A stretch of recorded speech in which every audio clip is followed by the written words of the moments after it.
zikirnya dari Nabi, jalannya itu dari Syekh. Loh, ahli hadisnya ternyata zindik. Pembenci tasawuf itu kurang mengerti bab cinta. Dan semakin kesini semakin menarik, ya. Saya ingin ke Profesor Ustadz Abdul Somad lagi. Jadi jika demikian adanya tentang thariqah, tentang suluk dan lain sebagainya, ini mengapa Ustadz di dalam setiap thariqah itu zikirnya berbeda-beda dan mengapa ditalkinkan? Silakan Ustadz. Saya dengan Al-Mukarram Dr. Zulhendri Rais berjumpa dengan Syekh Muwaffaq Mursyid Syadziliyah yang juga muhaddis karena banyak ijazah hadis, murid dari Syekh Badruddin Al-Hasani. Syekh, kenapa amalan zikir ini, tarekat ini berbeda? Ini kok berbeda? Kata beliau, seorang mursyid syekh mengambil dari sunnah, dari hadis. Makanya kalau dilihat aurat zikir-zikir mereka itu, kalau dicari nanti di dalam kutubus sunan tetap ketemu. Yang sebagiannya ilham. Tentu zikir kan ada ma'surat, ada ghairu ma'sur. Lalu kemudian mana yang menurut dia paling mudah untuk muridnya, atau setelah istigharah dia, atau ilham yang dia peroleh, itulah yang dia susun, dia ajarkan kepada murid-muridnya. Jadi dalam hal ini saya mengutip saja, menukil, karena saya tidak alim dalam bidang itu, lebih aslam, lebih selamat mengutip. Jadi wirid dalam tarikat ini begini, dalam tarikat ini begini. Ini dalam hal bacaan, dalam hal jumlah dan selainnya. Adapun tentang jalan zikir, dalam hal ini dari pertanyaan-pertanyaan saya ada beberapa perbedaan. Saya tanya kepada Syekh ini tentang jalan zikir. Yang saya maksud jalan zikir itu jalan dia di dalam badan ini waktu berzikir itu. Kata Syekh ini, zikirnya dari Nabi, jalannya itu dari Syekh, dia dapat ilham. Kata Syekh yang satu. Kata Syekh yang satu, enggak, zikirnya dengan jalannya sekalian dari Nabi Sallallahu Alaihi Wasallam. Saya tidak. Yang penting kita biasanya dengan mursyid ini kal mayyit baina man yaghsiluhu, seperti mayat yang dimandikan. Maka tidak terlalu penting tentang itu, karena dia beramal tujuannya adalah dengan ridha itu dia sampai kepada ridha Allah. Jangan beramal untuk meminta sesuatu, tapi beramallah untuk mencari ridha Allah. Karena kalau kau beramal mencari ridha Allah, Allah akan berikan kepada engkau segala sesuatu. Nah, itu yang membuat mereka tidak terlalu mempermasalahkan itu. Saya pun mungkin ketika menanyakan itu mungkin sudah su'ul adab dengan Syekh. Ini apakah zikirnya dengan jalannya, atau zikirnya dari Nabi, jalannya dari Syekh? Apa tadi pertanyaan kedua? Saking banyaknya pertanyaan. Kemudian kenapa ditalkinkan? Kenapa mesti ditalkinkan?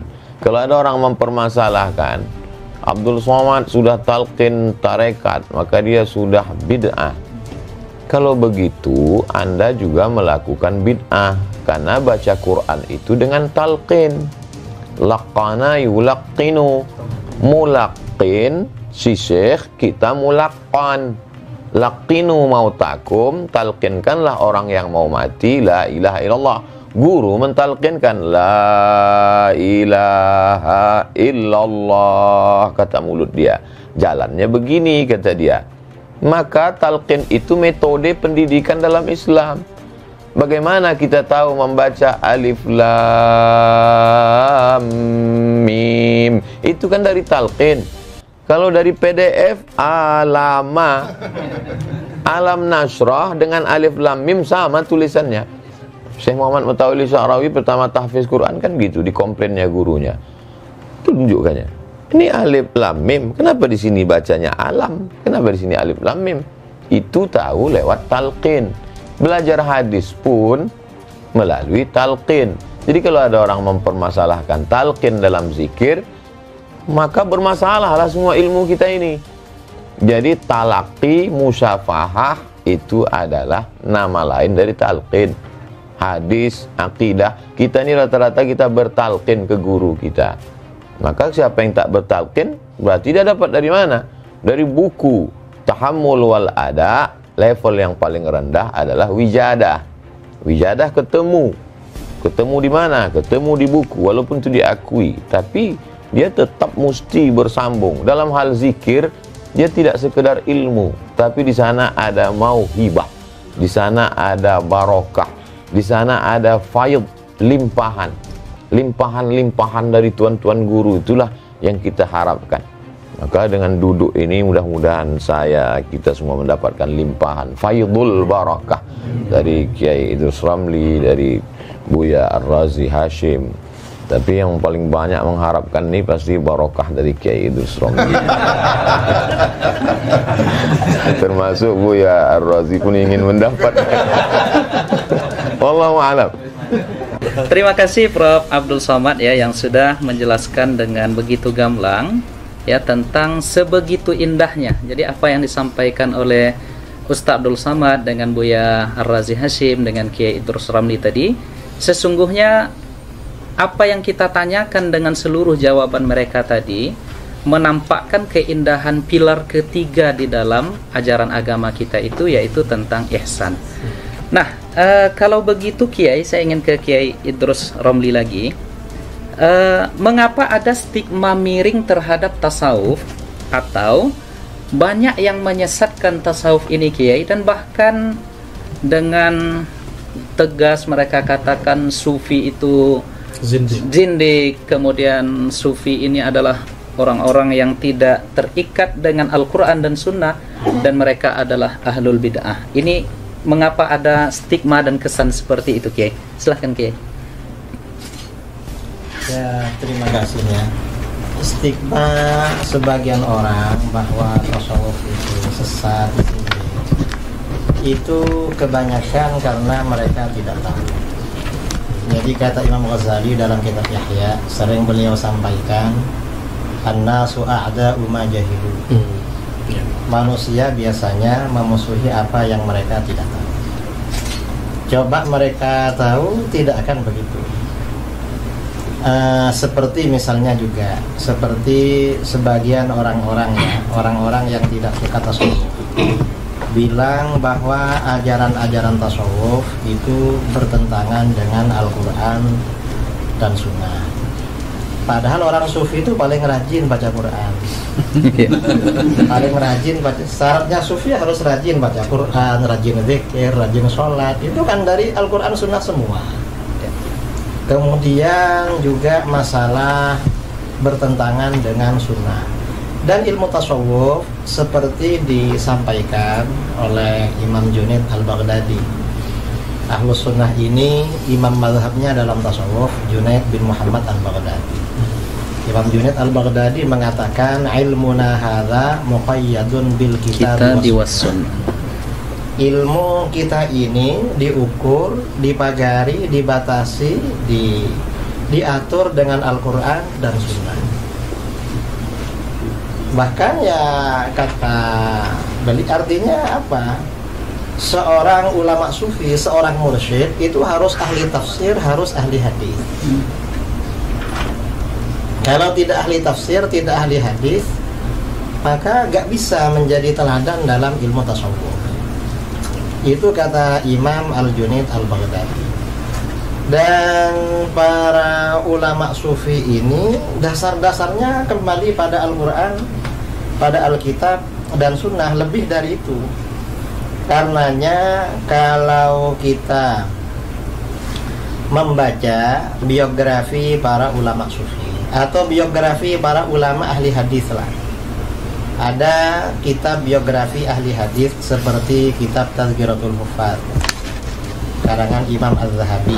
Biasanya kalau pakar-pakar hadis, dokter hadis seperti Tuan Guru Ustaz Abdul Somad, Tuan Guru UZR ya, ini tahu kalau kitab-kitab itu. Atau ini dokternya hadis Pak? Bukan. Hadas.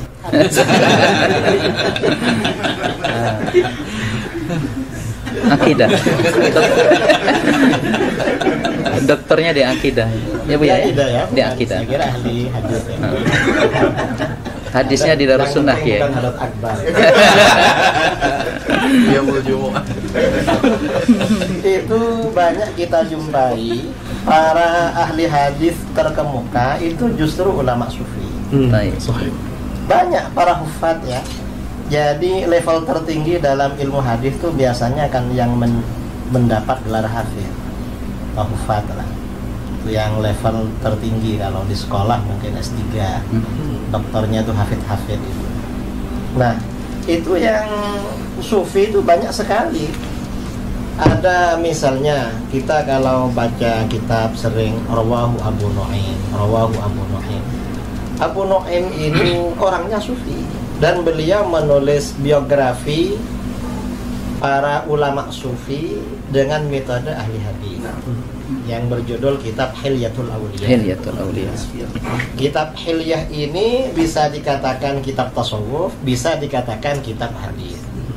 Bagi muhaddis cocok karena memang standarnya mulai dari sanad-sanad, kemudian dari manhaj yang disampaikan itu ahli hadis. Dikatakan kitab tasawuf cocok juga karena dari awal memang pembelaan terhadap ajaran tasawuf. Jadi kitab Hilyatul Auliya. Atau misalnya siapa lagi ya yang ahli hadis seperti Ibnul A'rabi, itu juga ahli hadis tapi sufi ahli hadis. Dan masih banyak yang muhaddis yang sufi, yang perawi kitab Sahih Muslim. Sahih Muslim ini sanadnya sampai kepada kita itu melalui ruwat yang sufi. Gak ada yang selain sufi.